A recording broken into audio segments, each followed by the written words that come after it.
So we have stairs up and we have a double door, right? Yeah, the double door is at the top of the stairs. Okay. And the double doors are open. And shall we? We shall. Motion toward the stairs. Yeah, So I'll go forward stealthily. You get right up close and to the edge of the double doors at the top of the stairs. When you hear the voice again saying, "So you finally come. You've come. Right, this is it. We're finishing it now." He goes, "I'll get you bastards for what you've done." And you hear more ruffling and sort of like kind of hurrying about, and then some shuffling about. Oh God. So it's not the sound of combat, right? It's the sound of frenzied activity. Yes. Okay. Perhaps we should make some haste and stop this before it gets any worse. I agree. Yep. So let's we'll and this time actually at this point now that stealth is out the window, I'm actually going to take the lead. I'm going to sort of bound up the stairs, using using those Nord limbs and maybe taking the stairs two at a time and just kind of not charging headlong, but also moving a bit more determinedly than we have before. And just sounds like there's some bad business up there we need to put a stop to. So you're ignoring sort of like you walk up and then it's more to right again, and so it's sort of curving around, sort of eventually sort of making a when you turn back around. Yeah, you're coming back on yourself, and now you're the Nordic rune is kind of ended, and it's back to a cave again, with just some like really ruined steps. Just leading straight upwards, and it's kind of like a thin corridor that only one person at a time can get up. So you're definitely going single file here. Okay, and I'll continue to take the lead, and I'll just look behind me. Are Jaquai and Body, are they following? Jaquai, you go next. I will take the rear and look backwards. I've got my rapier out and ready in case someone comes from behind. Okay, so large man, I've got your back. Okay. So you get to the top of the stairs, and you kind of peek around around the edge, and you look, and you can see it opens now back up into the Nordic rune at the top. It opens up into a large room, and let's see, roll a perception check. 18. 18. That's good enough. Even with a quick look, you can see right in the center of the room is a skeleton standing there with ice blue glowing eyes, and it's standing there holding a shield, shuffling on in ramshackled armor that's beyond it. It's just the back wall, and you can see like kind of thrown it's kind of like an old worn chest. You don't see anything else yet. What do you do? So all right. So I see one skeleton. So clearly that wasn't the person talking. Can I, if I edge out, look around, maybe take a step out? Can I see the necromancer or whoever is apparently responsible for this, or am I only still seeing the skeleton? You're only seeing the skeleton at the moment. It's the room begins about from where you are, and the skeleton is another further 50 feet into the room. Okay. And he's just standing there, and he's sort of like moving back and forth. He knows something's up, and he's kind of like on patrol, waiting until he sees something. Okay. So I take a step back around and I describe that in whispered tones to the other two, so that there's a skeleton. He's 50, 60 feet away. I can't see the source of the voice. I think we should. I think as soon as we engage the skeleton, I think the person behind this is gonna realize we're here. So I'll fight the skeleton if I need to, but I think then somebody's got to then decide chase after the ones who's truly responsible. So you want to take the skeleton, or shall I? I have a good idea for the skeleton. Can you track down the one responsible? Well, if we if Jaquai and I can I think we should run at haste if we're gonna. If you're willing to take on the skeleton and keep it off our backs, then the two of us can then maybe run past the skeleton and see if we can engage the truly responsible party. Jaquai, does that work for you? Or I could try slipping past the skeleton. I don't know. If I can get to the other side without him seeing, and roll an intelligence check, Jaquai. No, not intelligence. You're a monk. You're smart. Come on. Yeah, actually, my religion gives me a -1 intelligence modifier. I rolled an 18, so 17. Yeah, it's plenty. You have a quick shufty, and there's a single file corridor that leads to this room that's well lit. The room in there is well lit. Doesn't matter how good your stealth is, you're not getting past this. You're not sneaking up on this the skeleton. You're walking into a well lit corridor into a well lit room right in front of him. He's seeing you no matter what. Can we make a noise to draw the skeleton towards us? I was thinking, can we throw something down the hall or whatever to distract the skeleton to make him look the other way or something? Yeah. No. So okay, so Colin, so my flame cantrip has a 60-foot range. If I step just to the door, is the skeleton just in range or just out of range? He'll be, if he stays where he is, he'll be just in range. If you walk all the way to the door, yeah. So that sounds good. The necromancer can't, or whoever can't see us. We can't see him from the door, so presumably he can't see us. I could step into the door, making no effort at stealth, throw the flame spell at the skeleton. If it hits him, great. If it doesn't hit him, maybe he charges me. Tell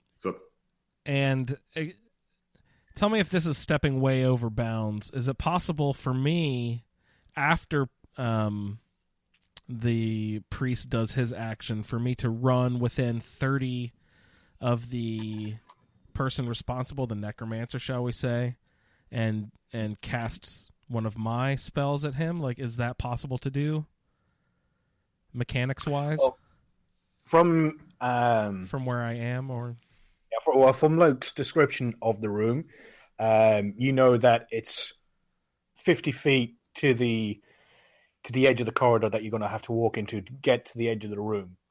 The the skeleton is in the middle of the room, 50 feet from the edge of the corridor, and there's another 50 feet back. So you're looking at a total of 150 feet to cover, and you only have a movement speed of, what is it? 30. 30. Okay, so that it would take literally, the. Yeah. Well, you can move and act, so you can go 30 and attack or cast a spell, or you can remember what the wolf did. The wolf did the double dash. He moved and then he moved again as his action. Okay, yeah. So you can move 60 if you don't do anything. Won't be able to do anything, but you can't do anything, right? Okay.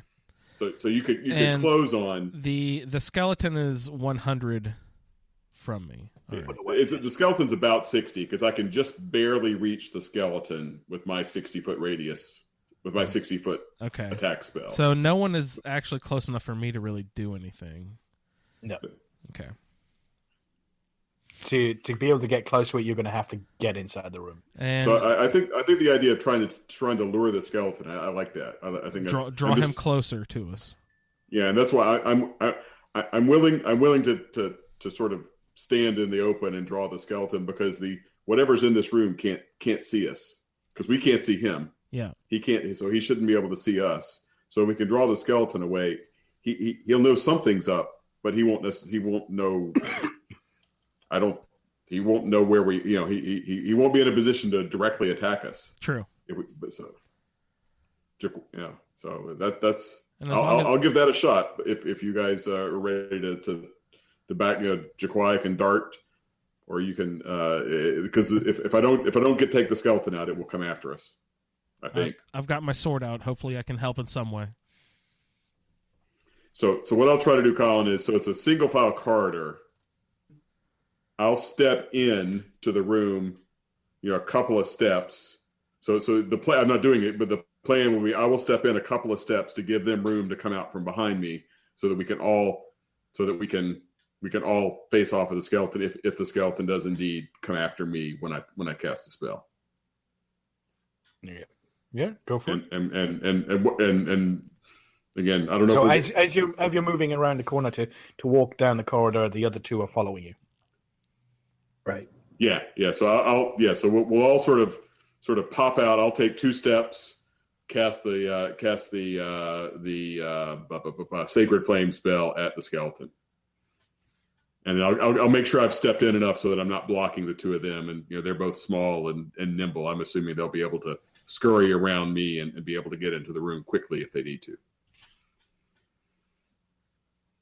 No worries. Okay. I will say that the length of the corridor is 50 foot, and you have a movement speed of 30 foot. So it's going to take you a couple of actions to be able to get into the room. Okay, so 1 round of action. So if I move twice, that's 1 round. That'll get me 50. So that'll be 60. So 1 round I can go 60, which is the length of the corridor, and then a few feet into the room. Yes. Which is where the skeleton is, right? Yeah. Okay, so that's what I'll do. So we'll stride the length of the corridor and step into the room. That'll be 1 round, and then obviously this. I doubt that at this point the skeleton's alert. He won't be surprised, so he'll get an action. He did not have a bow, right? He had a sword and shield. Yeah, he had a sword and shield. Yes. Okay, all right. So I'm not worried about ranged attack from him. And actually, yeah. That's my plan. Jaquai, Bati, Ready to go. I'm here with you. Hopefully, I can help somehow. Dart in hand. All right, let's go. That's the plan. So round 1, move 60. Yeah. So as you round the corner and start making your way down, the skeleton's head shifts and turns and sees you approach, and I need you to all roll initiative. Roll a d20 and add your dexterity modifier. 19. Pat has a 19. Also 19. Nice. And I'm 13. Just to double check I'm doing this correctly, I have a dexterity of 16 with a modifier of +3. I rolled a 16, so it's actually 19, correct? Yep, that is it. Cool. And for skeleton, That son of a bitch. 9. What's your dexterity modifier, Pat? It is 1. So I rolled 18 plus 1's 19. Yep. Your dexterity modifier is 3, isn't it? Yes. Andrew. Yes. Yeah. So Dottie will go first. So she's first, and then it's Pat. Give me 1 second.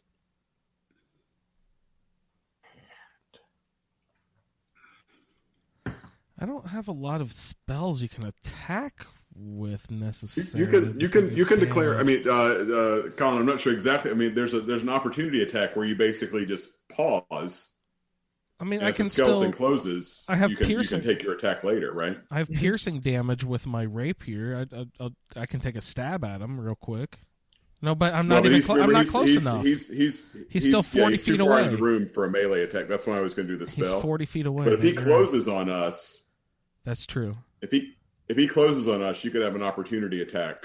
Okay, how do spells work? I have 2 spells, or I have 4 spells, but 2 slots, so I can only use 2 spells. Do you have an offensive? So all right, metagaming here for a second. Yes. We want to save our spells for the big bad. Yes, I was going to say I have one. The cantrips. That's why I keep using this cantrip, because it's a freebie. And you can use That's it all what I the used time. against the wolf and used against the skeevers. Do you generally want to save both of your spells for the day on the final battle, or can you use one leading up to and then use one on the final battle? You don't know, right? I mean, Yeah. he may have 5 more skeletons around the corner. That's true. Ready to defend himself. I was not planning on using any spells against the skeleton. Okay. I was just going to bash him with my mace. That was also my instinct. So we can use cantrips and stuff. He wouldn't. Okay. There's a difference between beast creatures and like bad guys, right? The skeleton would not be under an animal friendship type They're all thing. creatures. Well, he is a creature. The skeleton is a creature. He's not an animal, though. He's not an animal. Yeah. Yeah, so you can't befriend him. No. Don't say that. I can't be. So we have. I have nothing my effective list against now. him. So I don't think. You're approaching. You're coming down, and the skeleton immediately spots you and starts moving towards the doorway of the movie. So he's starting to move towards you. But first up in the initiative is Boaty. Okay. As you're approaching and looking over the shoulder or under the armpit, whichever you want, of Luke, you all 3 of you hear, and he goes, "Right, this is it." And he goes, "You bandit bastards are gonna die. This is the last time. This is the last life you're gonna take. I'm gonna take you all with me." And that's all you hear. And then the skeleton starts continuing to move forward. So first up in the initiative order is Boaty. What do you do? Boaty has a cantrip that I'm thinking might be useful, but I need to ask a question. Do skeletons have they're considered creatures, you said, but do they have like an intellect that could be If it's the one that I think that, yeah. mocked? Could they be can I mock the skeleton? I have vicious mockery with a range of 60. I unleash a sting of insults laced with subtle enchantments at one creature. It must be within hearing range of me. The creature must succeed on a wisdom saving throw or take a 1 to 4 psychic damage. See, I didn't even know if skeletons have wisdom or could take psychic damage. I didn't know if it would be effective against skeletons. You know what I mean? You guys have an opinion? I defer to the dungeon master. That's what I'm not sure. I'm not sure what the rules are. So and Colin may rule that we don't know. Do we know, Colin, if vicious mockery will have any effect on the skeleton? You've never fought the undead before, so you would have no idea. I have no idea, so I'm gonna insult the skeleton with a bunch of yo mama jokes, and hopefully, give me a second. see if there's any effect. Your bones look brittle. You probably made it about halfway, and so did 60 feet. Oh, it's 60 foot, is it? Yeah, vicious mockery is 60. Yeah. So yeah, he's moving closer to you. So yeah, you're definitely in range by now. And I'm mocking him ruthlessly. Hey, numbskull. So it's actually in range 6 feet of another axe. It says like this once. If the target can hear you, though it need not understand you, it must succeed on a wisdom saving throw or take 1d4 psychic damage and have disadvantage on the next attack roll it makes. Oh, nice. The spell damage increases later on.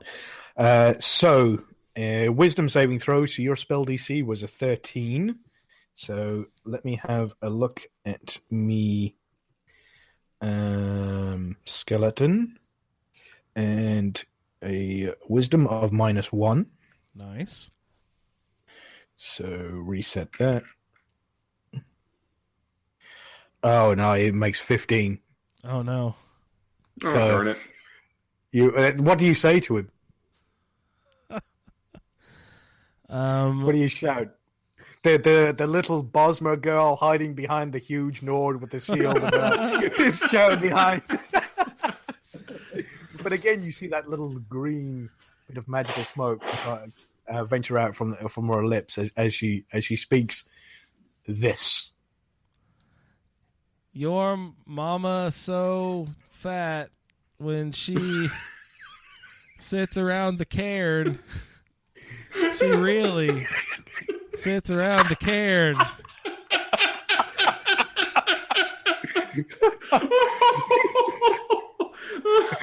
See, if you had gone with your mama's so skinny, it might have worked. Yeah. So that's probably why. Mama, so bony. Yeah, you see that the skeleton's head kind of tilt to the right for a second as he kind of like gives you this. You almost see his brow furrow. He has no forehead. He's got no brow, but you almost see his forehead. Like, and he just carries on moving forward as if nothing is happening. Oh, ineffective. It's too funny. Oh, I began to urinate a little. little Bosmer pee-pee. That's too funny. So now next up in the combat order is Pat. All right, and I whip out once again the Sacred Flame cantrip. So that is a Dex saving throw from Mr. Skellington against 14. Okay, give me a sec. Find my skeleton. And Dex is +2. Did you say 14?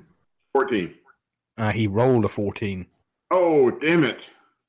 So, yeah. Lucky. Yeah, he makes it.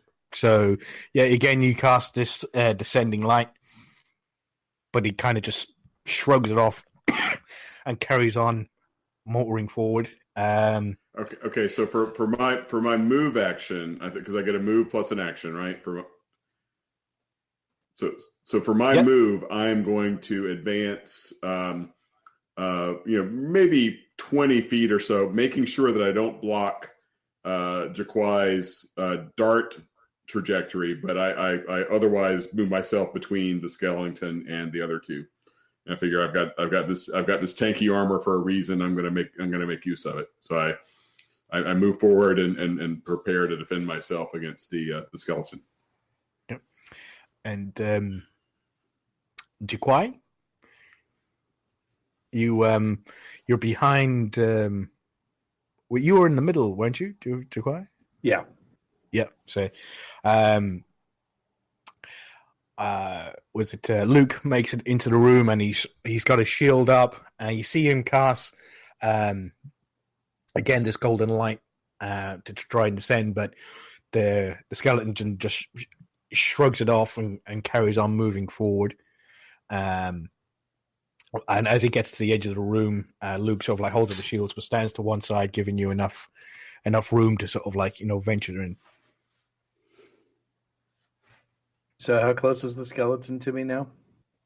He's probably about 30 feet away from you. Because he can only move 30 feet. You move 30 feet. So actually, no, he's probably about 20 foot. And I have a clear shot at him? Yes. All right. So from where I am, I'll take a dart shot. Okay. So Yeah, both of those missed. So yeah, so just roll a d20 and add your dexterity modifier.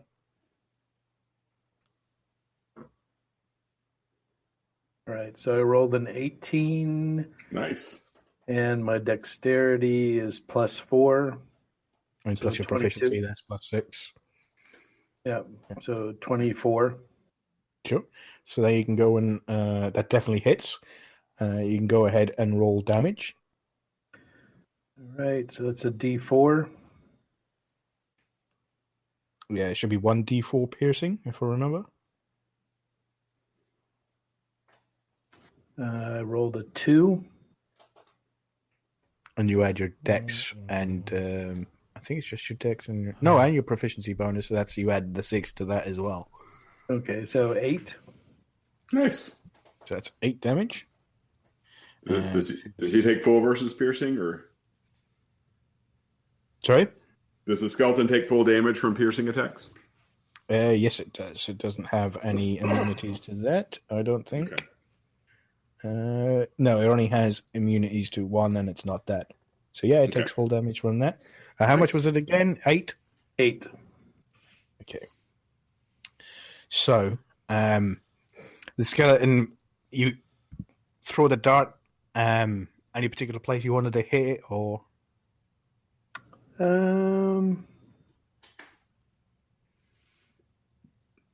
I'll hit him. Yeah, I'll hit him in the head. So, as Luke moves into the room and sort of like shifts off to the right, kind of blocking off sort of like half of it, so Doty doesn't get hit, or Boti doesn't get hit. You come into the right, and seeing your chance, fling the dart directly at it, and you see this dart fly through the air and hit him right in the temple.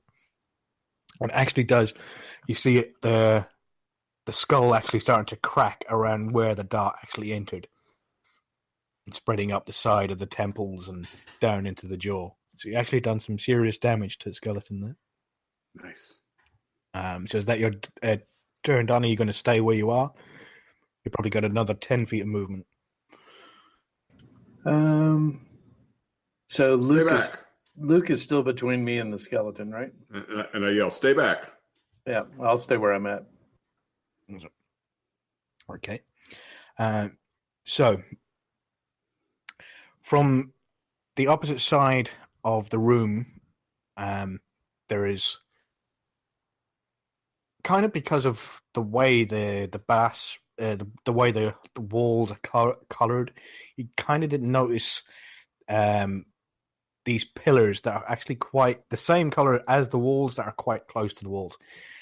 And out from behind the pillars, you see a human man, and he has light green and leather robes on, and some basic cloth shoes, and a light green hood on, with a frantic look in his eye.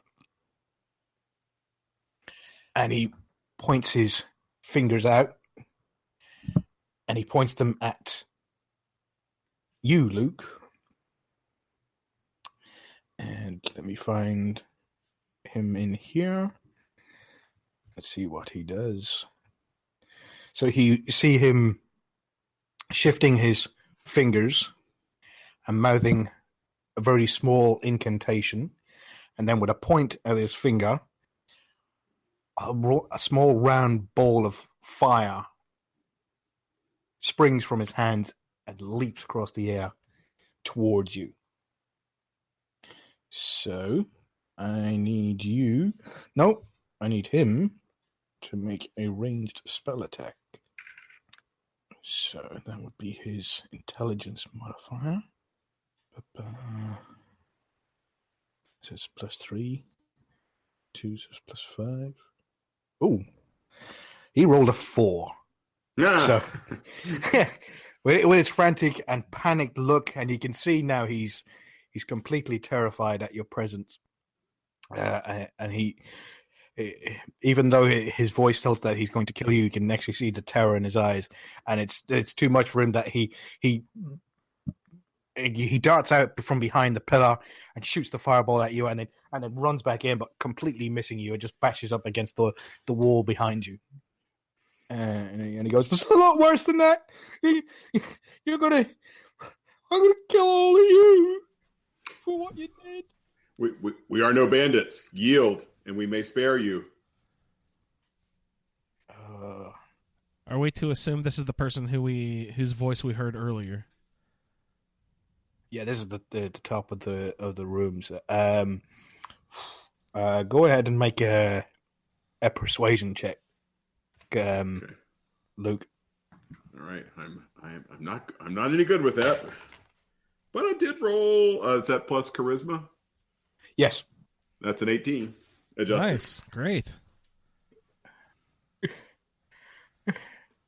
You're no, that's not true. You're with that one downstairs. And he goes, I set one of them on fire, and they followed me here. I knew they'd follow me here, and it's you. You did it, didn't you? You killed him, and now I'm gonna kill all of you. The only thing we must destroy is this foul undead. He goes, no, he's gonna help me kill them, and this is when the skeleton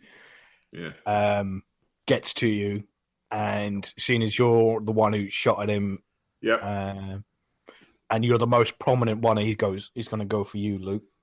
Yeah, of course. Yeah. So AC 18. AC 18, and let me see what he has.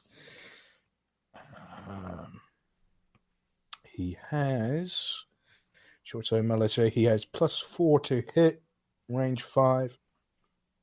So let's roll a d20. 1, 2, 3, 4. Oh no, 11. So yeah, he rears back with his skinny, bony arms and launches his sword down towards you, and you just easily, you don't even have to bash away the sword away. You can just bash away at his wrist and knock it back, so he had no chance of even doing any damage to your shield, let alone you. It now goes back to Bochi's turn.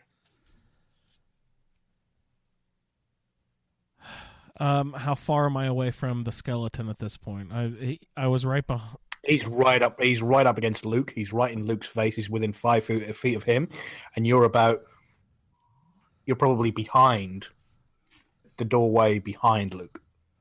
Do I have enough space to swing around behind the skeleton and stab it with my rapier from behind? Yes, you'll have to get within 5 feet of him, but yes.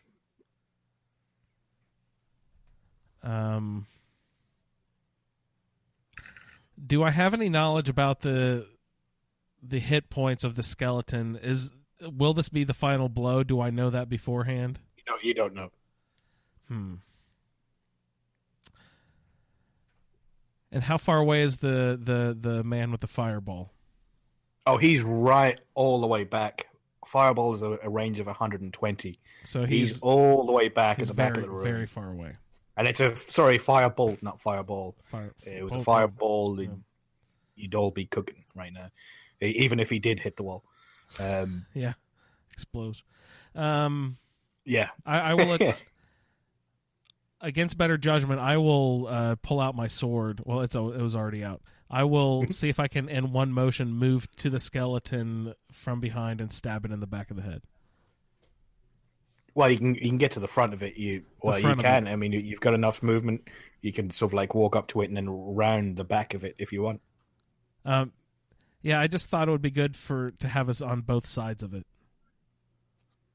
Yeah, go for it. So you're actually flanking it now, so that will give you an advantage on the attack. Oh, nice. So because you're both completely opposite. So Luke is right in its face, and you're directly behind it. So it's obviously engaged with Luke and totally distracted. So you have advantage. So with that's you're proficient with it, and you've got a dex of +3, so that's +5. So roll a d20 twice and take the better of the two numbers. I got a 20 on the first roll Well, and a 17 That's on the second. That's a critical hit. Yeah. So that means you do twice the damage of the dice that you normally would. So, but he crap. only has 5 hit points left. So it doesn't matter what you roll. He's done. He's dead. Woohoo! So you come up right behind him and you just skewer right through the center of the chest, breaking the breastplate and the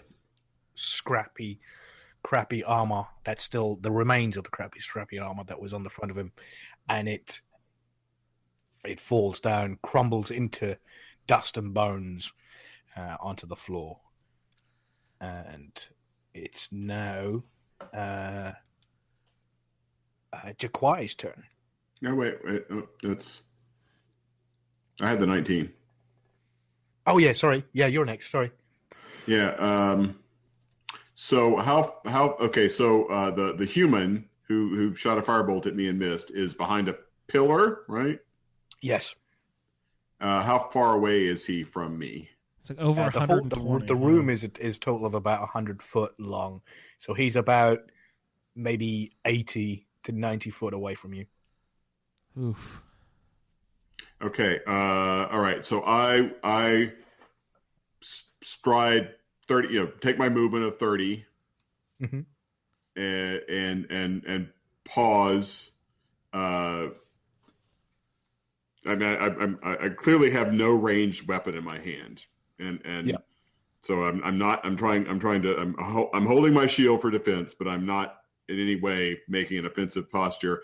I stride 30 feet in, and I say again, yield. Roll.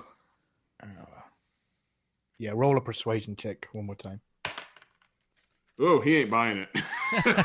That's a 4. 4 adjusted.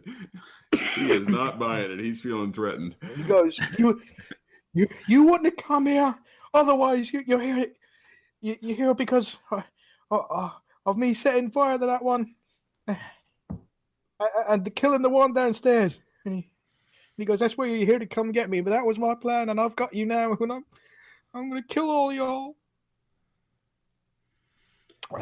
So now it's down to Ray's turn. Sorry, Jaquai's turn. All right, I will try to calm him down as well.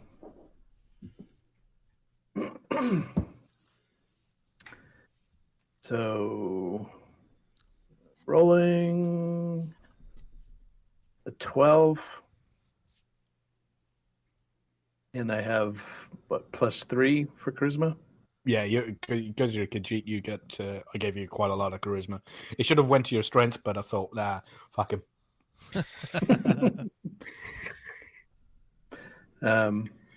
Okay, so that's 15. 15. And what do you say to him? Friend, we're here to see where is it Bjorn or Yorn? Rjorns, like RJORN. We're just here to see where they found the old drum.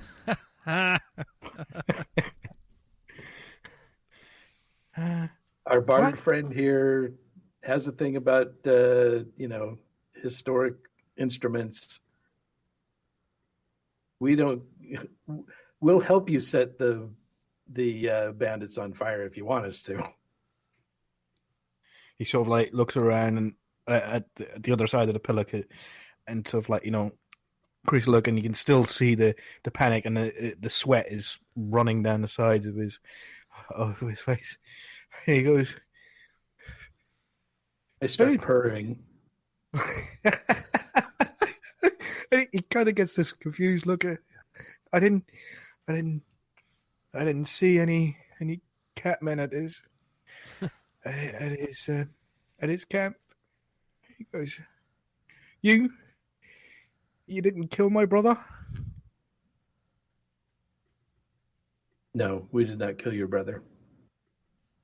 We've killed no one. And he leans around and he looks around to you guys, and to you, and in your plate armor, and in your chainmail armor, and the little elf girl standing at the back, who just totally skewered his one success at magic spells that were way above his pay grade with scrolls that he procured.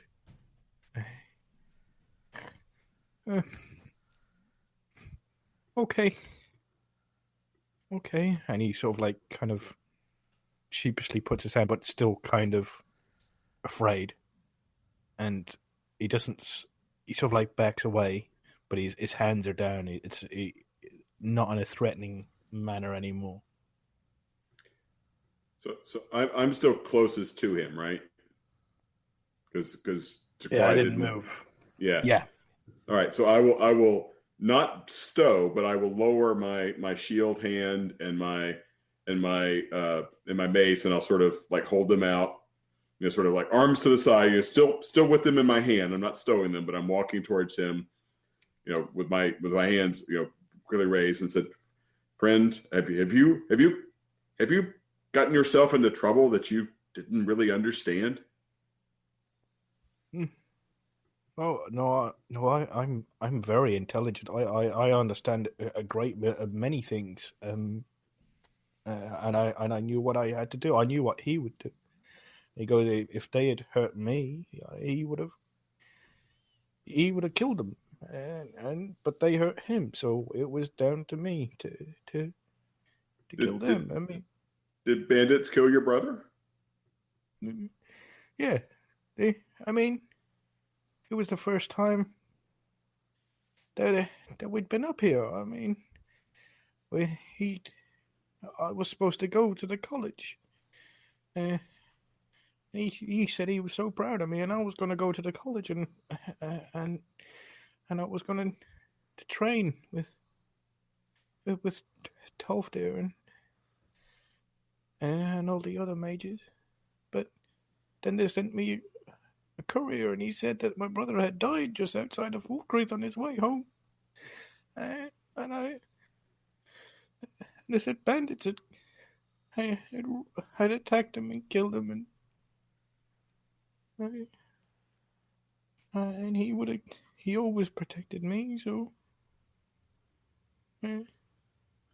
sorry. I thought you were the people who killed him, so I was going to kill that man downstairs.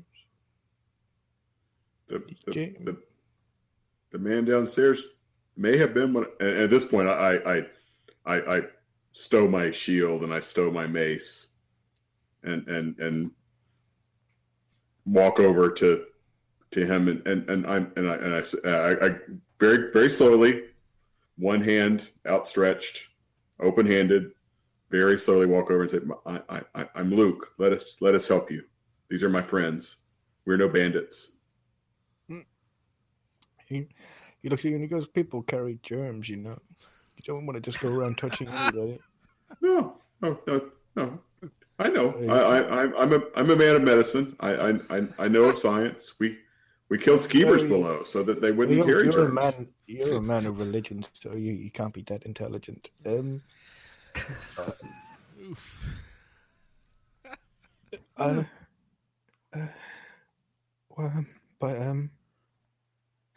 he sort of like looks to you, Jaquai.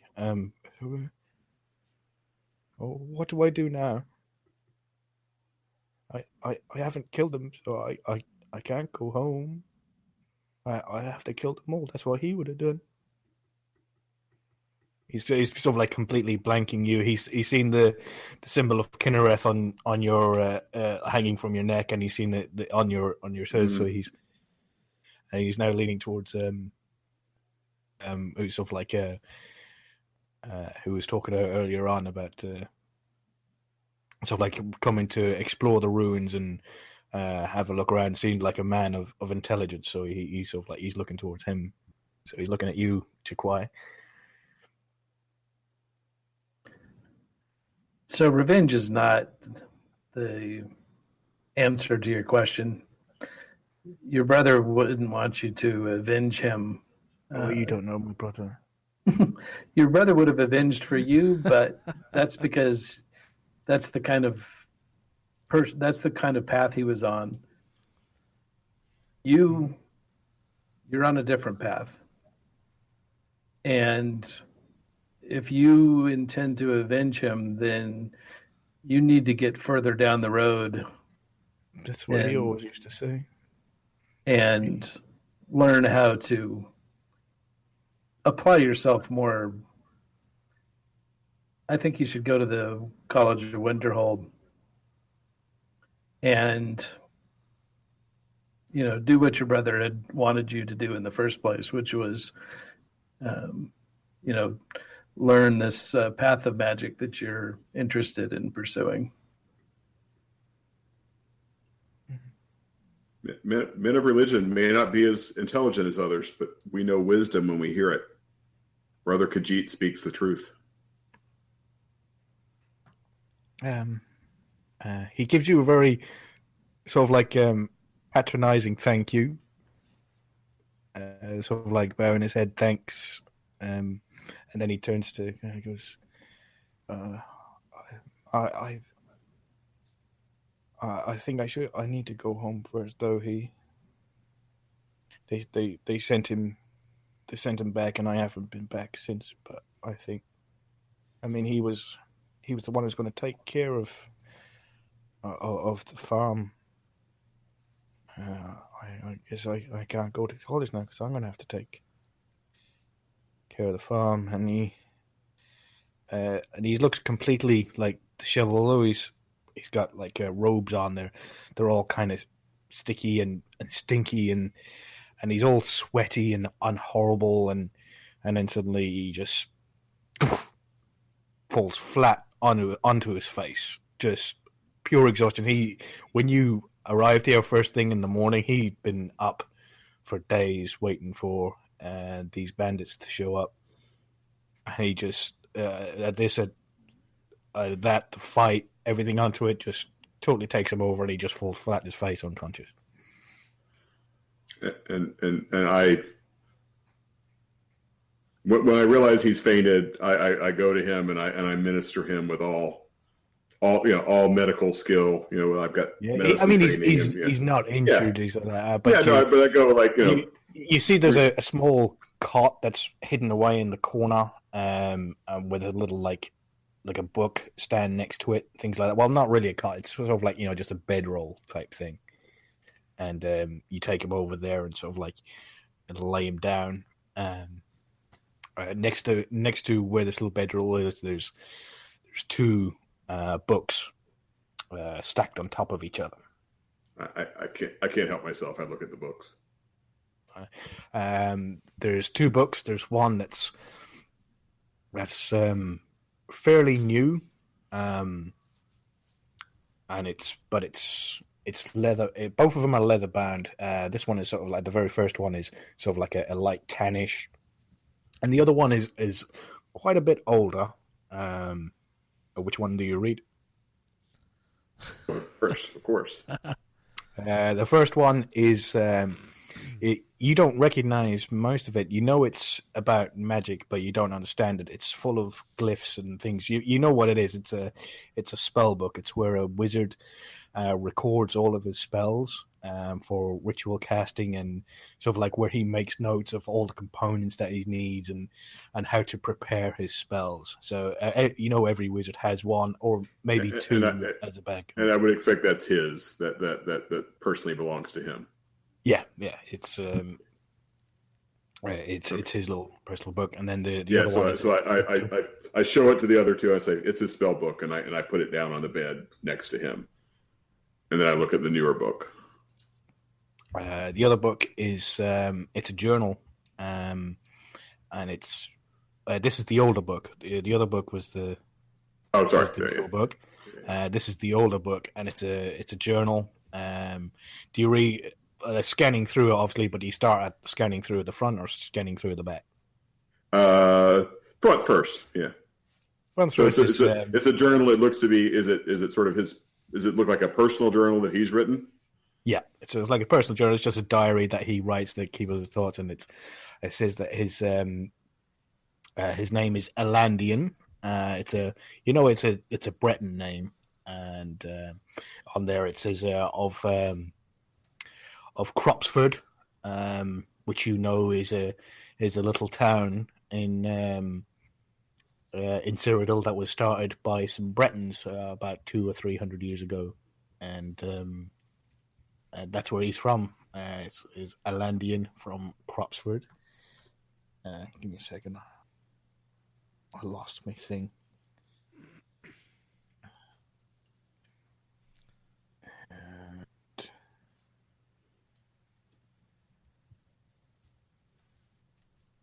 And then he, Elandian Gurnand, from Cropsford, and it talks about sort of like, having to go to school and sort of like how people are always really dumb. Why do they keep on asking these questions? They should already know these types of things. When I keep on telling them stuff, they try to hit me. And he goes, but Raincard always takes care of them for me. Every time anybody says anything or does anything, Raincard just hits them.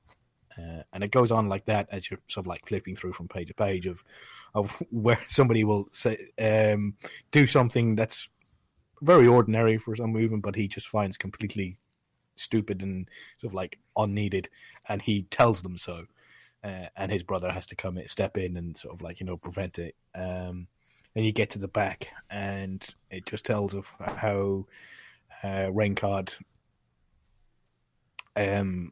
has finally got him accepted into the College of Winterhold, and they're about to set off on their trip. And then it's sort of like it devolves very quickly into oh my god, what am I going to do? And you can tell from there it's where he's gotten the news at the college that his brother has been killed and that he needs to go, and what would my brother do? And it leads down to that, and it just ends. And I share all this with the other two, and I look at Jaquai specifically. I said he needs to be at the college. His brain, his mind craves the college. I fear he would turn to evil anywhere else. Yeah, I think he'd be killed anywhere else. Perhaps is likely. If not comfort or closure, can we offer this gentleman just for him to tag along until we meet this bandit crew and take care of them for him, and then he can move on to the college? Do you not think closure provides any value? With that, I would part ways.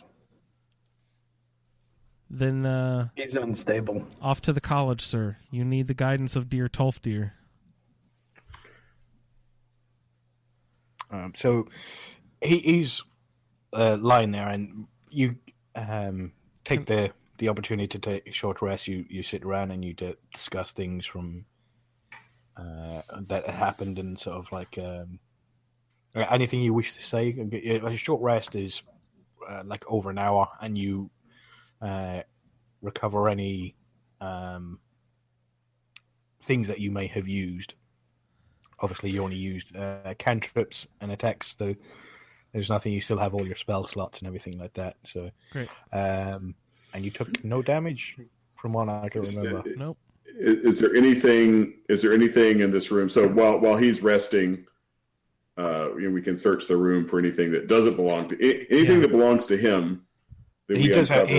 He wears a pack that's sort of like strung over his shoulder. It's just a small, that's about similar to what you got. You have like a component pouch, but ever so slightly larger. It's more like a satchel.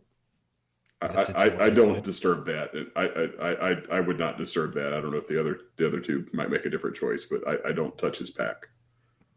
He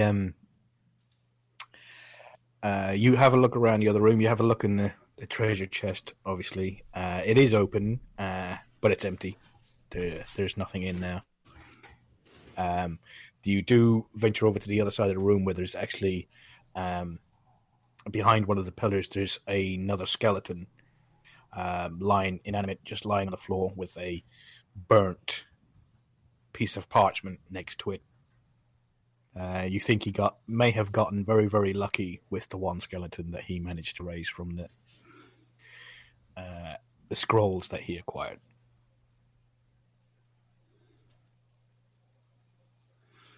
Did we come here looking for a drum? I believe so. Is there a pathway further deeper into this establishment? Well, no, you didn't. The Dragonborn got the drum. Yeah, the Dragonborn already got the drum. You just wanted to come to the place that had the drum. The Dragonborn has stood in his room. You know that there was a fierce battle with a Draugr and near. I think it was Haldir, wasn't it? That sounds right. Because it's Haldir's cairn, so I'm sure. Yeah, he battled a fierce Draugr that split himself into 3 different entities that he had to battle at the same time. Are there any remnants of the battle left behind? Any rubbings I can take from walls? Any chipped weapons left behind? Any ghastly remnants left on the floor from the splitting of the 3 ghosts? Any weapons, any bones artifacts that are shattered as though by a large shout? Any dragonborn? Yes, exactly. Any dragonborn artifacts strewn about? It's pretty barren in here. You have the inclination that although most people take it, there's probably a few adventurers in the past 10 years who have heard of this story and also ventured in here, and may have taken and sort of like cleared the place out of little trinkets, little mementos, and the only thing in here is literally the treasure chest that's too heavy for pretty much anybody to carry out, well, unless it's like 2 or 3 people carrying it at once. Nice. And all the other things are just like really broken down bits of candlesticks and candles and things like that have remained, but are still burning. What are the typical things that we as cave diving adventurers shall we do before vacating a said adventured cave, priest? I think this ground has been well trodden. The Dragonborns. I would. We may be the first or the last to seek the Dragonborn's footsteps. I would like to take note of our resting friend upstairs. I'd like to take note of him to maybe visit his farm so we could sleep on his cot. Maybe I could play him a song again one day and work him into our story of the Dragonborn. Yeah. So as discussing this, an hour goes past and he wakes up a little bit more refreshed, but with so many things playing on his mind that even with that little bit of rest, he just can't get back to sleep. So he wakes and he's just like, I have to go home. I have to go home. Mother and father they'll want me home for what happens with Raincard. So he gets to his feet and sort of like bundles up his pack and gets his 2 books and puts them inside his pack. What do you do?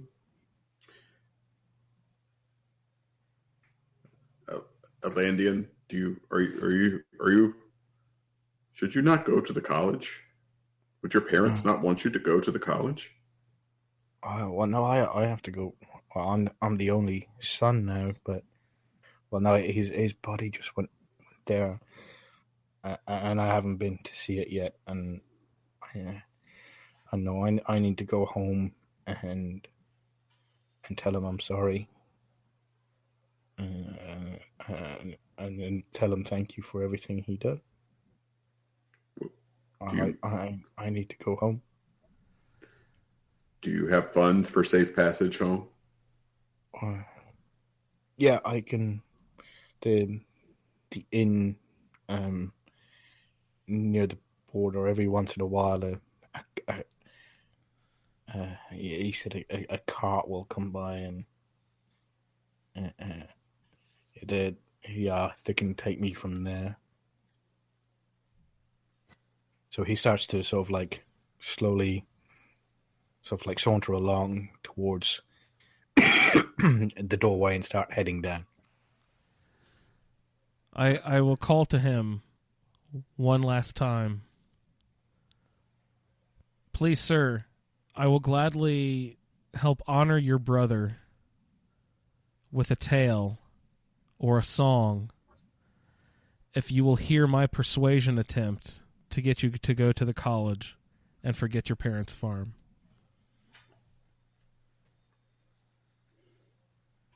Well, sure, yeah, you can. If you want to try and persuade him, you can make a persuasion check. I want him to go.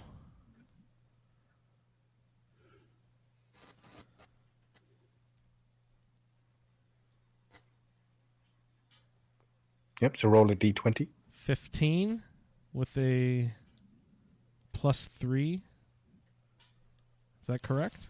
Do I do that? Your persuasion, you have proficiency, so you'll have... So whatever you rolled, then add +5. +5, wow. So 20. 20 persuasion. Yeah. I get that, but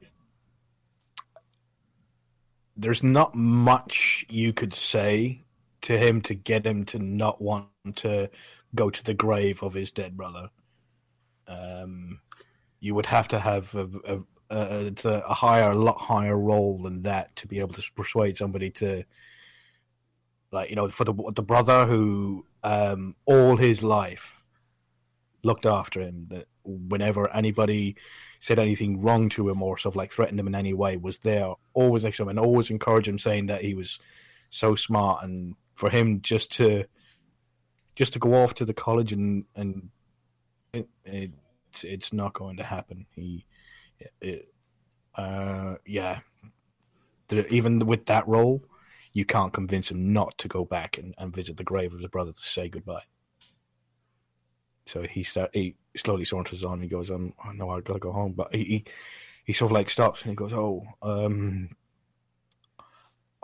here, look," and he digs into his pouch and he goes, "Look, in case things, well, if they did come, I was going to, if things went wrong, I was going to use this," and he hands you a scroll, Jaquai. It's a rolled up piece of parchment with a little wax emblem on the front with a stamp on it. You recognize it, Luke. It's a spell scroll, and he sort of like he hands it to Jaquai, and he goes, if I couldn't control them, that was so I could get away. And he hands it to you. Do you take it? Yes, Atlantean, what spell is on this scroll? I don't know. I didn't ask. I just took it. I just took them all. And here, and he hands you a small glass vial, reddish in color. And he goes, "Here." And you know that what this is. You've made one before. It's a potion of healing. Okay. He goes, "Take that. I won't be needing them. I just have to go home." And he starts to stumble down the stairs, through the corridor, and starts heading down. Do you guys follow him? So our trip from the inn to here was short and uneventful, right? An hour. Yes. Yeah. Yeah. So I don't feel compelled to shadow his footsteps. I call after him. May Kenrith guide your steps. And Jaquai and Bochi. I will again just ask him his name and the name of the farm to take account for my journal. It's just called Cropsford. It's a small Breton settlement in Cyrodiil. His name is Alandian Gernand.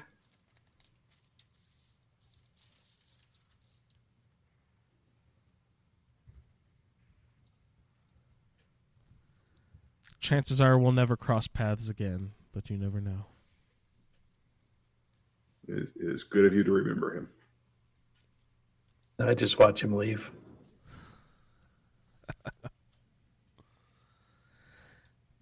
Do we need to look around the area more?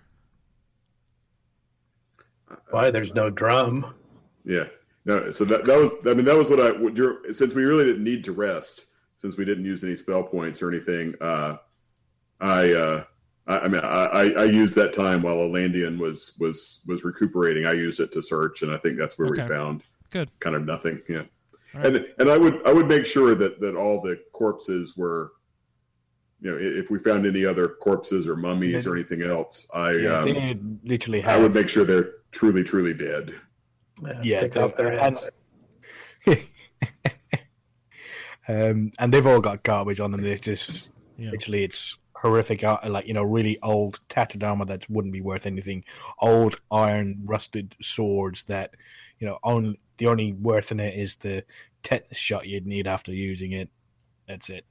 There's really nothing, and the only thing that was in that is what Alandian had with him, which was that scroll that he didn't know what it was, and the potion of healing.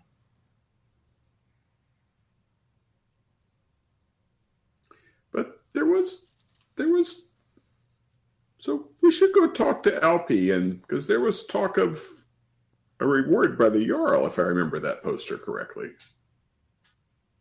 Oh, okay. Yeah, I almost totally forgot about the cork board out front. So, sounds like what are you guys doing? Are you sitting around in here, or are you? No, I suggest we give Alandian a bit of a head start so that he can make his way. He seems to need some peace. Okay. But are we making our way back to the inn, or are we heading up the road further? Do you want to camp outside tonight, or do you let's go? Let's go. I mean, it's only an hour. Let's go back to Alpi and see what's up with this. Or do you guys know where the Jarl lives? I don't know. I've heard this referred to as Falkreath Reach, so it's probably in the town Falkreath. Do you want to ask someone for directions to Falkreath? Sounds good to me. We can ask Ale Pie.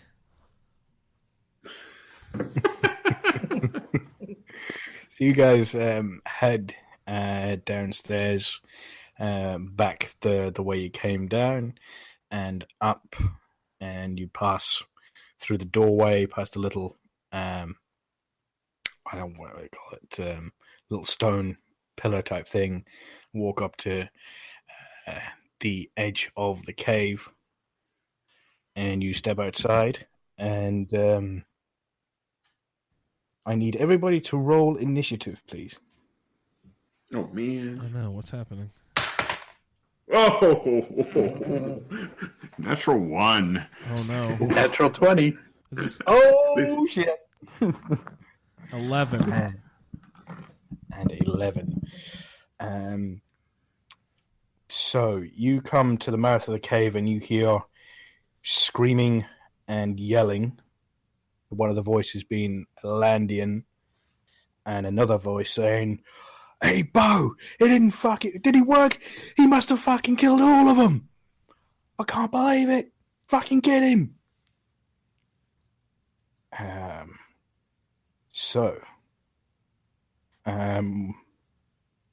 see, you rolled a natural 20. So you get to outside the front of the cave. So what you see, roll a perception check as well for me, please, Jaquai. All right, so that was a 13. And what are the modifiers for the Wisdom, perception? isn't it? Yeah, wisdom. +3. Three, So it's, 16. 16. Yeah, you see Alandian, and he's just outside the mouth of the cave, and there's two men that are right in front of him, and one of them is off. As you're looking out of the cave, Alandian is just in front of you to the right. Off to the left is one Nord male, and he has a bow and an arrow, and he's pointing it at Alandian. And he's also wearing leather armor, a very roughed up, crappy leather armor with a very cheap looking maple bow. And then to his right, closer to Alandian, with a steel war axe in his hand and smelling really badly of ale, in hide armor with a hide helmet. That little That shit. you've seen before. That motherfucker. Is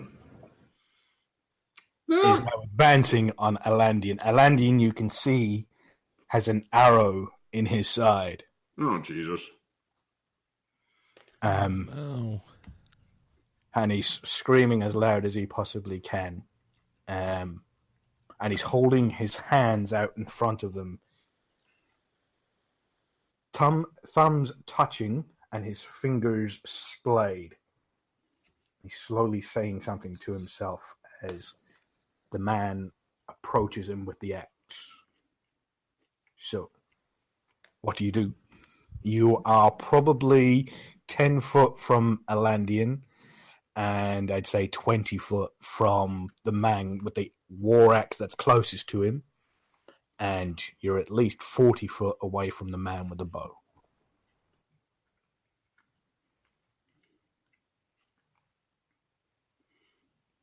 Okay, so And so the man that's the furthest away from me is on the left.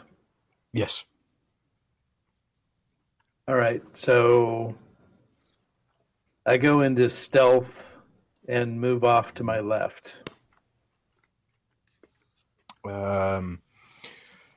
There's just loads of craggy rocks and a couple of trees.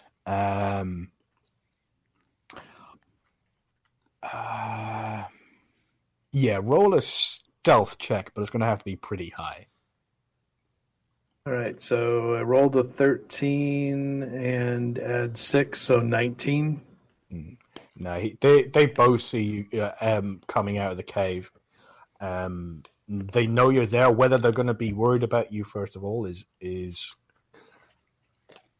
beside the point. But yeah, they know you're there, so they can say, look, and sort of like they notice you coming out. They don't say anything because it's not their turn yet, but they notice you're there. Okay, but I've at least gotten 30 feet away. Yes. Okay. So, sorry, what was your role, Luke? And so let's see. So, what's the modifier on initiative? it's dexterity. Okay, well, a 2. I have a total of a 2. Oh yeah, because you rolled a natural 1, didn't you? Roll natural 1 plus 1, so I have a 2. Yes. Yeah. So, and yours was 11, wasn't it, Yes. Butty? Yes, sir. 11. So let's see, because we're right in the middle of this fight. Let me go back and check what they have as dexterity modifiers, which is a +1. Oh, wow. So, yeah, they rolled a 19. So the bandits go next. So the bandit advances on. Oh, let me just make sure that Elendian doesn't get a natural 20. I think his dex was pretty low. Yeah, -1. Yeah, so he's just after Botti. So yeah, the first bandit advances on Alandian with the axe and prepares to make attack. He gets right up close to him. He's right in front of him now. And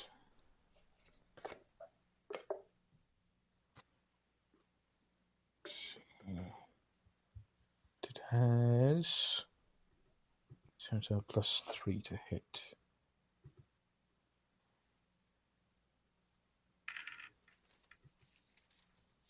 Oh yeah, so he hits Alandian with the axe coming straight from right to left across to hit him right on the arm and across the chest. Oh no. And he hits him for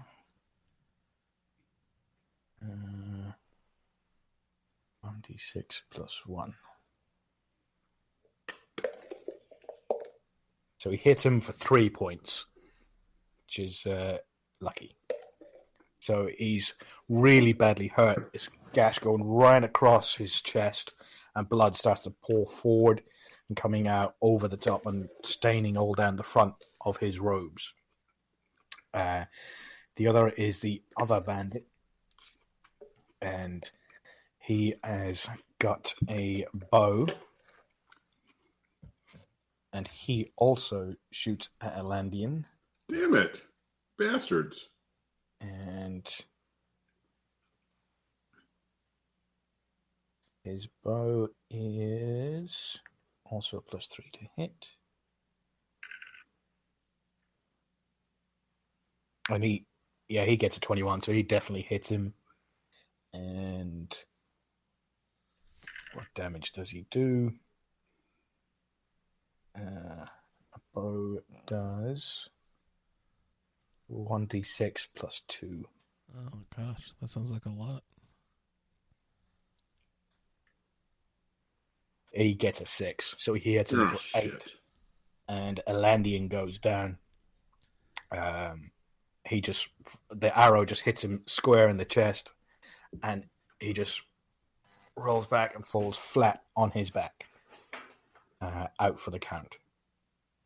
He is not dead yet, right? He's unconscious. Unconscious, right? Okay.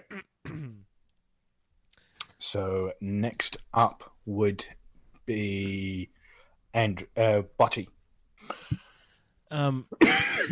Just as a newbie strategy question, would I be better served now to try to heal him while he's unconscious, or cleric? It's not my turn. I can't talk, but cleric. Yeah. You might get. There's also I can put disadvantage on all your rolls too, as well as giving you advantage. Just remember that, Pat. Nothing. I didn't say anything. I didn't say. Just, I have no idea. I've never played anything like this before. So, am I better served to try to disable the guy with a range attack, or heal the guy who's unconscious in front of me? I know you're probably not supposed to. Decision, and that's your character's decision. Okay. What would your character like to do? I mean, this is probably. I mean, been in bar, or she's been in bar scraps before. She's fought some. She's had to quite often. She's probably had a couple of bandits trying to rob her every once and so often. But like, this is the first full-on fight where people's going to die. So let's heal. Somebody has just dropped dead, died right in front of her. And wait. Well, is he dead or unconscious? So mechanically, he's not dead. Yeah, if you give him a healing spell, he'll come back. Okay, so let's do that then. If that's still an option, we'll try to heal him. I have something called healing. I have something called healing word, as a range of 60 feet. You want me to run? So you have a spell, so this is going to take up one of your spells. Yeah. And that spell is Can I Healing Word. also ask how much time has passed in the day? Where are we on actions for until next time I go to sleep? Oh, it doesn't reset at a certain time. It resets after you have a long rest, which means sleeping for 8 hours. But all that stuff we did inside the cairn, how much of like You didn't use anything that you couldn't get back anyway. Okay, I'm just all right. Okay, I want to heal him if possible. The Healing Word is my spell. I use one of those slots. Yeah. So it's within 6 feet. So it's just verbal. So a creature you can see within regains hit points total to 1d4 plus your spellcasting modifier. This spell has no effect on the undead or constructs. So you, so he just heals 1d4 plus your spellcasting ability modifier. So that's your dexterity, your charisma. So that's +3, and then roll a 1d4. That's the very first dice on the app. A little triangle checked one. I got a 4. Nice. 4, and that's 1d4 plus 4. What was it? No, it's 1d4 plus 3, so that's 7. So Alandian, that's nearly all his hit points back. Good job. Woohoo! So yeah, so his eyes just suddenly shoot up, and you to watch as just from his words, he doesn't even gesture anything. He just says a few words, and she says a few words. Sorry, Andrew.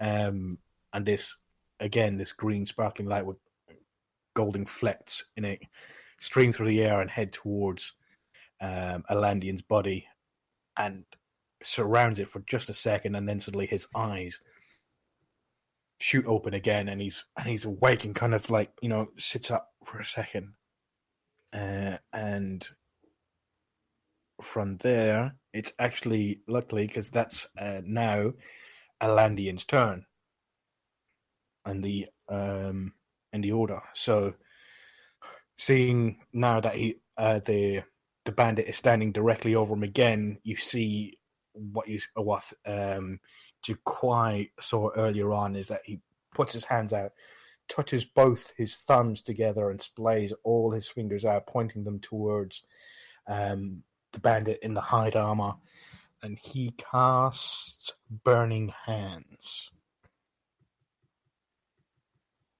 So Burning Hands is, let me get this right. An evocation, 1 action, 15-foot code components. It's instantaneous. You hold hand with thumbs touching and fingers spread. A thin sheet of flames shoots out from your actual fingers. Each creature in a 15-foot cone must make a dexterity saving throw, or takes 3d6 fire damage. So, dexterity saving against. What was his spell save DC?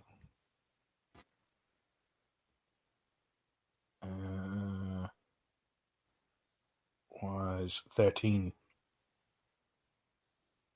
So, dexterity they have +1. So it's just the one bandit. No, he gets a natural 1. So he does not succeed. So reset that. So it was 3d6. 1, 2, 3. Did I add anything to that? I think it was just burning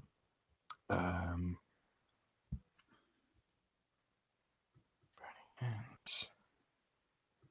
It's 3d6. Nope, that was it. And so he does 12 points of damage. And you see all this sheet of flames just comes out, and he starts moving his hands up and down as this sheer wall of flame just comes over and coats the bandit right in front of him. Nice. And let me have a look. See the bandit's health points.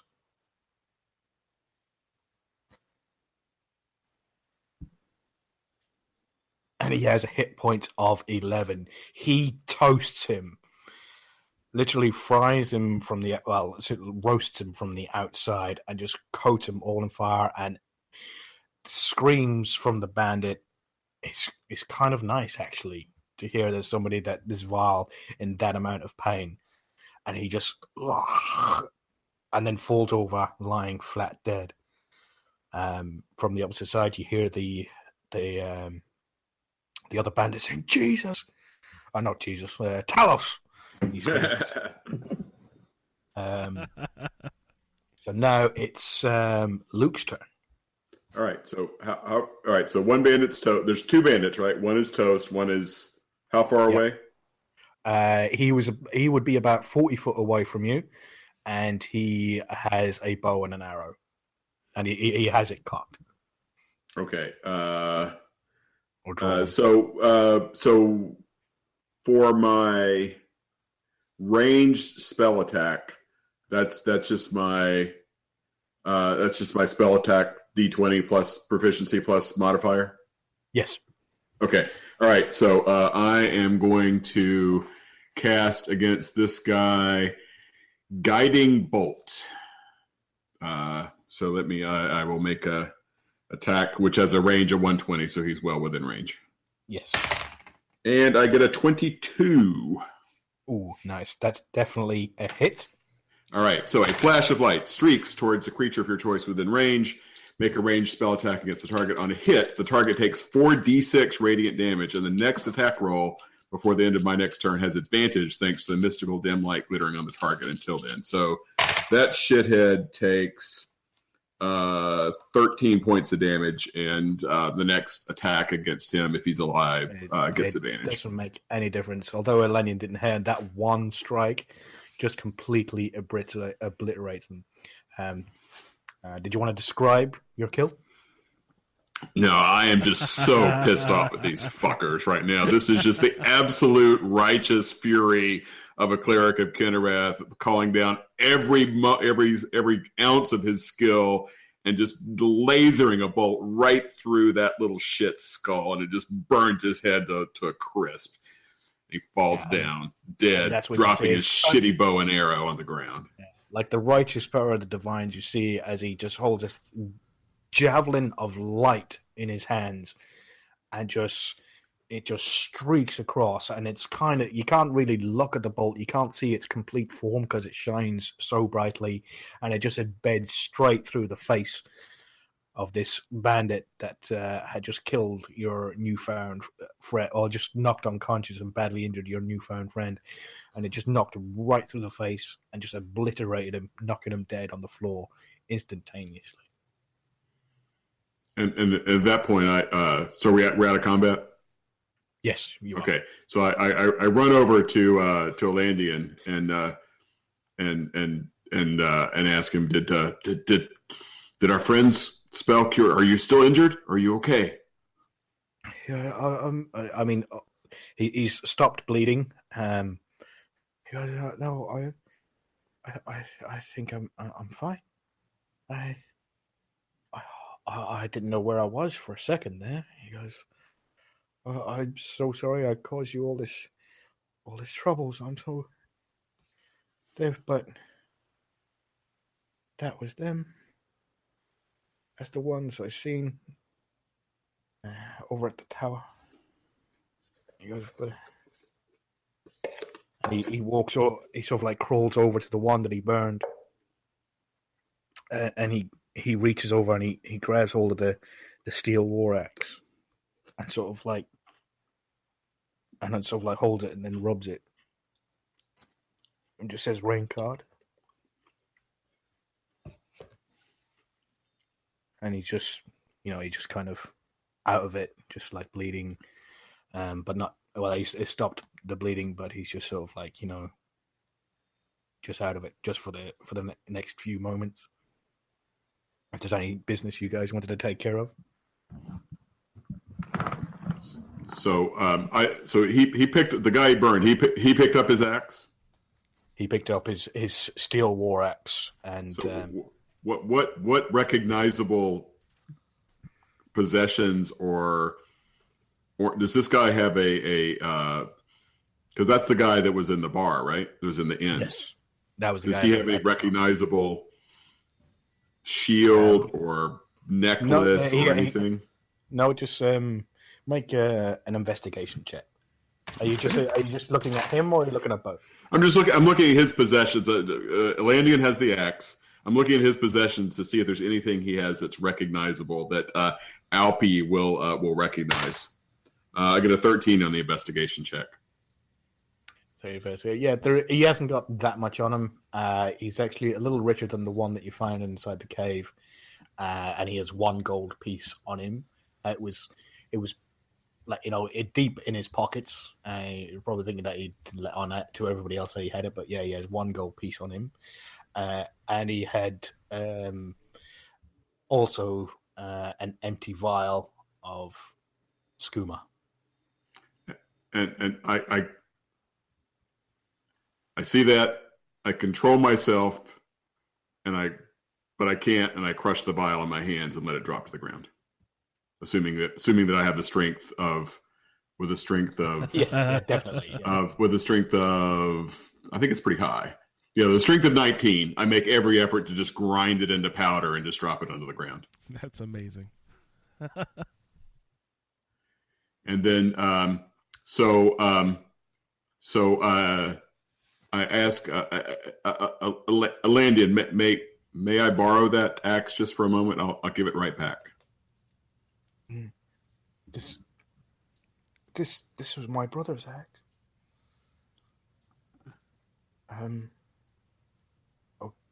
What did you want it for? I need to show some evidence to our friend Alpi back at the inn that he needs to pick a better class of customer. Ooh. Well, I don't want to. I'm going there anyway. I'm going in that direction, but this is my brother's axe, so I'm not giving you my brother's axe. Oh no, I don't. I just want to borrow it, but perhaps nobody has a Jaquai. You don't have a. Well, actually, does this guy have his own sword or dagger or anything? What, the burned one? The burned one, yeah. Yeah, no. You think looking at everything is pretty crappy apart from this steel axe. Okay, I run over to the other guy with the bow. Does he have anything, iron sword, dagger, anything that's got a blade on it? Yeah, he actually does. He has an iron dagger, sort of like tucked in the back. Okay, so I grab it. I run over to his corpse, grab his dagger, go to the burned guy, chop his head off with his vicious, absolutely vicious, angry. I haven't been this angry in years, and I chop the burned guy's head off using the other guy's dagger. Oh my! And I wrap the burned guy's head up in his hide armor, which may also be somewhat recognizable, and tie it to my belt. Okay. Atlantean doesn't say anything. He just sits there and actually watches and has no judgment on it whatsoever. Down to the other two, it depends on what you make of this scene.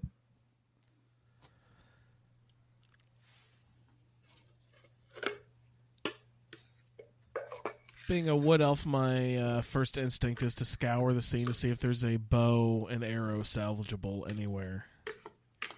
Yeah, well, I mean, you can take the bow and the arrow. It's the arrows are really badly made, handmade iron arrows, and it's just a simple maple bow.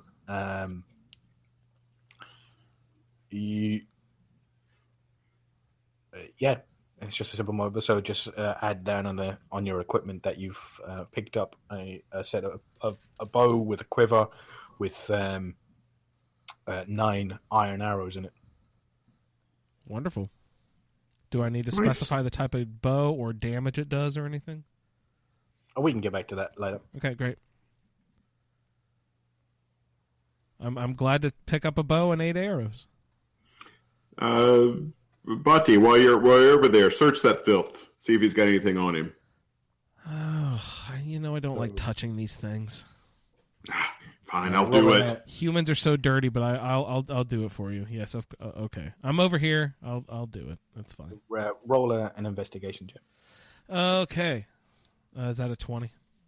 Yeah, And 20 with your intelligence, yeah.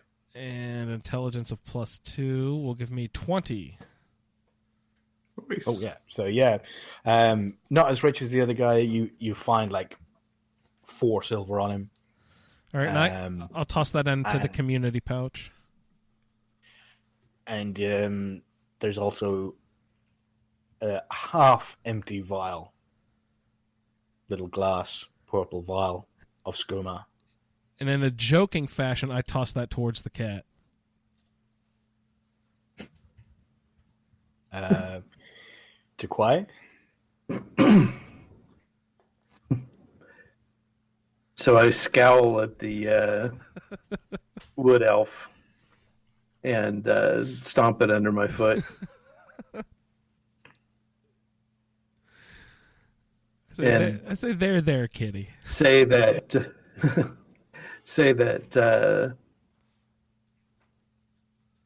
that the moons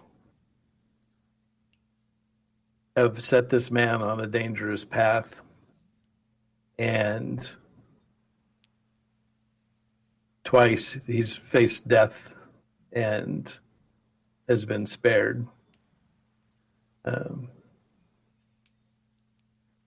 He needs to be very careful. Yeah, He's not paying any attention to you. He's just there, just holding on to his axe, sort of like kind of. Yeah, I'm not really saying it to him, because to Jaquai, he's nobody.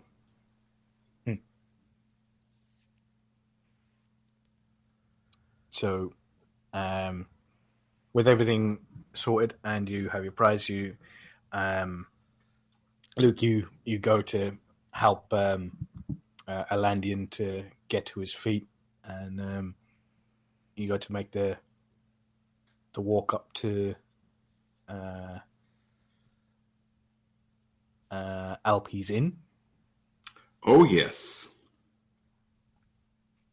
And for the process of let's say for a resolution for doing an open-ended one-shot, you make it to the inn, and he just Alandian just follows you along and not saying anything. He's just sort of like trudging along, kind of blank stare in his eyes, and enters the inn with you. So is Alpi behind the bar? He is. He's sitting there and he's actually writing in his journal again. Are there any customers Have fun, there? guys. Are there any customers there? Not that you can see. There's no point now. There's nobody else there. It's just him. Okay. So I drop my package on the bar right by his book. Unwrap it, point at the head, and say, "Barkeep, you need to find a better class of customer. It's no wonder you have no custom here."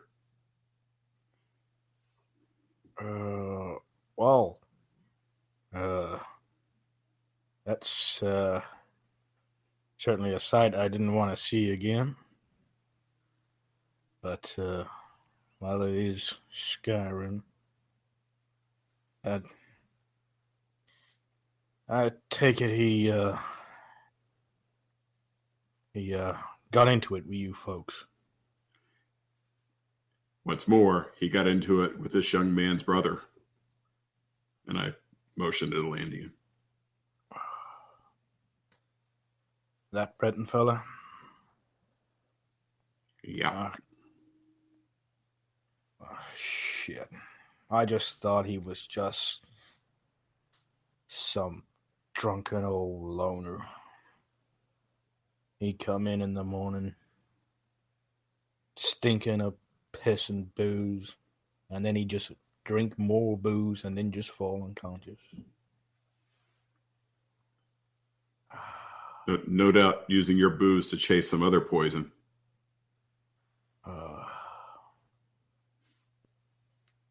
Hey, look, I came here because I didn't want to see this again. Would you very kindly remove that from my premises? And I'll get to fixing you gentlemen some supper on the house, of course. And I do that. I go and I build a little. I take it out back, take some of the wood that I chopped, build a little fire, and burn the head, burn the armor, and watch the fire until the ashes have grown cold, and then go in and eat a cold supper. Okay. Anything you guys wish to talk about within it? Alandian just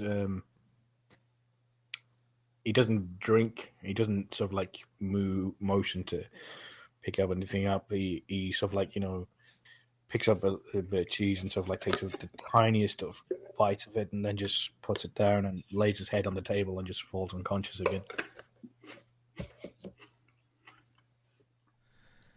Is there anything Jaquai or Bochi want to say while Luke is at back doing his thing? I lean over to the cat and I say with a snide roll of the eye, "Why does someone always have to be passed out face down into a table in this place?"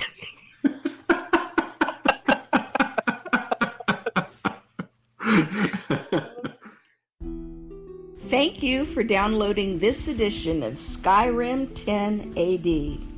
Email the show at skyrim10ad@gmail.com.